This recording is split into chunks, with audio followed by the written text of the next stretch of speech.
À 13 ans, Nathan s'apprête à prendre le départ d'un 50 mètres. Une première participation pour le Lyonnais au Critérium national d'athlétisme pour jeunes déficients visuels qui se tenait ce mercredi au CPO de Vittel.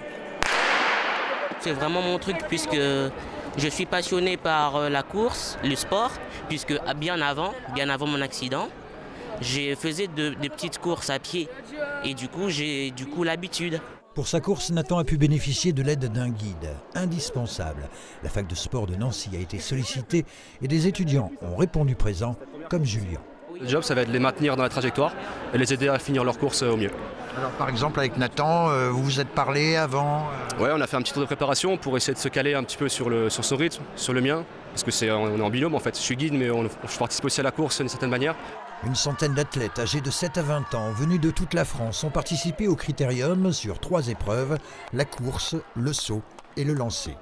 C'est une compétition amicale qui permet à tous les jeunes de découvrir l'athlétisme ou alors pour certains de continuer à performer et à continuer leur développement personnel et sportif. Il y en a certains qui voient plus ou moins bien des jeux de lumière, des couleurs ou alors des formes. Et il y en a d'autres qui ont besoin, donc qui ne voient rien du tout, qui ont besoin d'un guide.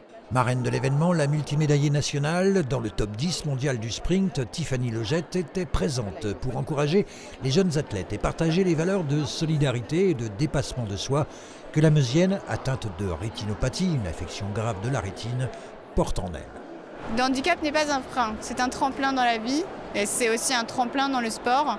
Il suffit juste de l'accepter et après tout est possible. Vous, ça a été dur de l'accepter? Ça a été extrêmement compliqué. Le sport m'a fait accepter d'ailleurs la maladie et le handicap. Et aujourd'hui, voilà, on est 10 ans après mes débuts et je suis vraiment ravie parce que c'est grâce au sport aujourd'hui que j'ai une résilience telle que j'ai aujourd'hui. Demi-finaliste aux mondiaux para-athlétisme de Paris en 2023, la sprinteuse s'entraîne dur. Elle vise désormais une qualification et pourquoi pas une médaille aux prochains Jeux Olympiques d'été. Ce sera à Los Angeles en 2028.